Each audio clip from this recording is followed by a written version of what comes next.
শিক্ষার্থীরা আমাদেরকে জানাচ্ছিলেন ডাকসু নির্বাচনের মাধ্যমে যে শিক্ষার্থী প্রতিনিধি আসবে তিনি যাতে দল মত নির্বিশেষে ঢাকা বিশ্ববিদ্যালয়ের কথা তুলে ধরেন। সুন্দর রাজনীতিমুক্ত ক্যাম্পাস।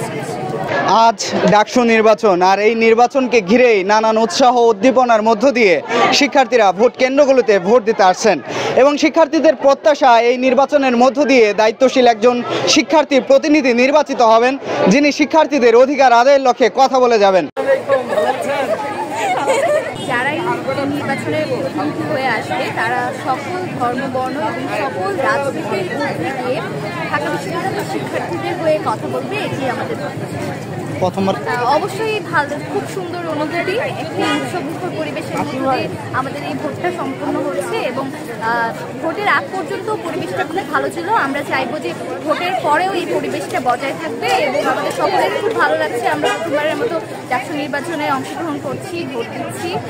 আশা করবো এই পরিবেশটা ঢাকা বিশ্ববিদ্যালয়ে ধরে রাখতে আমরা করি একটা নিরাপদ ক্যাম্পাস এবং আমাদের আবাসন সংকট যেটা আছে সেটা যাতে দূর হয়, খাবারের অনেক সমস্যা আছে সেটা দূর হয়, বহিরাগত নিয়ন্ত্রণ, আরও অনেক ধরনের পদক্ষেপ যেগুলো কথা ওনারা নিজেরাই ইশতেহারে লিখেছেন সেগুলো যাতে ওনারা বেসিক্যালি রাজনৈতিক সম্পর্কে এতটা আইডিয়া নাই, বাট তবুও আমি চাচ্ছি যে এমন একজন নেতা যে এরকম একজন মানুষ হোক আমাদের, যে নিজেই হিসেবে কাজ করুক, ছাত্রদের জন্য কাজ করুক, কোনো দল হয়ে বা আলাদাভাবে কাজ করুক না, কারোর পক্ষে হয় না, কিন্তু কোনো নির্দিষ্ট ছাত্রছাত্রীদের জন্য কাজ করুক, ছাত্রদের কল্যাণের জন্য কাজ করুক। আর আমরা একটা সুন্দর রাজনীতিমুক্ত ক্যাম্পাস।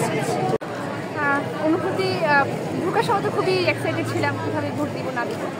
তো একটা জিনিস দেখে ভালো লাগলো যে আমি যখন ভোট দিতে গেলাম আমার ওইখানকার ছবির সাথে আমার বাস্তবের চেহারা মিল পাচ্ছে না, যেহেতু আমি হিজাব করা, ওইখানে হিজাব ছাড়া ছবি ছিল। তো ওনারা এই জিনিসটা যাচাই করেছে। তো একটা জিনিস ভালো লাগলো যে এখানে একটা জবাবদিহিতার জায়গা ওনারা তৈরি করেছে, গানের সব বলার পরেও আমার ছবিটা এক্সাক্টলি আমি ম্যামের কাছে দিয়েছি। এরপরে আমি যেহেতু সব বলতে পারলাম, ছবির সাথেও ম্যাম কিছুটা মিল পেয়েছে, আমাকে ভোট দেওয়ার সুযোগ দিয়েছে।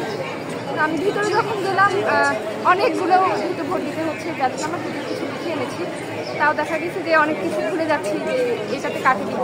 আর ডাকসু নিয়ে যেহেতু আমার আগে থেকে খুব একটা জানাশোনা ছিল না, আমি গতকালকে এই জিনিসটা নিয়ে পরীক্ষার আগে রাতে পড়ার মতো ব্যাপারটা নিয়ে জেনেছি। আপনাদের থেকে ইনফরমেশন কালেক্ট, এমন না যে আমি জাস্ট নাম শুনলাম দিয়ে দিলাম, তা হয়নি।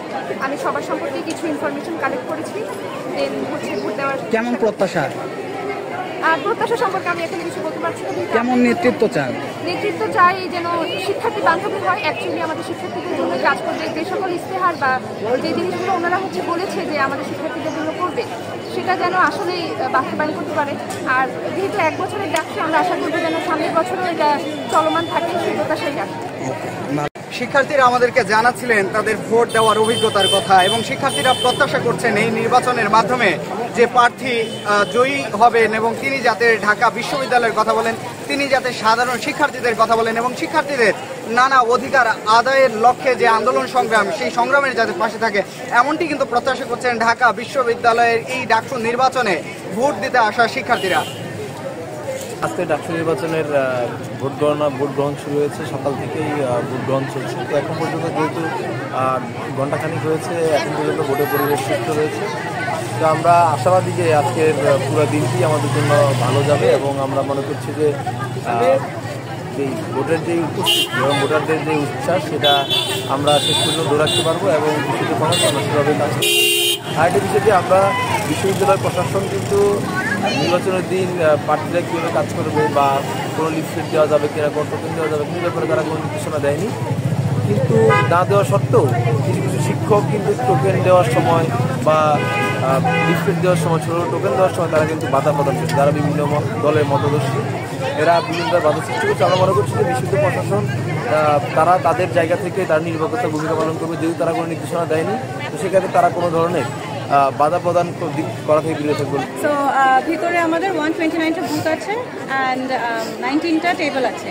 মেয়েরা ঢুকছে, সুন্দরভাবে দিচ্ছে, কোনো ধরনের ব্যাকলগ ক্রিয়েট হচ্ছে না, ওরা দিচ্ছে এবং এক্সিট দিয়ে বের হয়ে যাচ্ছে। So far everything is under control, everything is very discipline.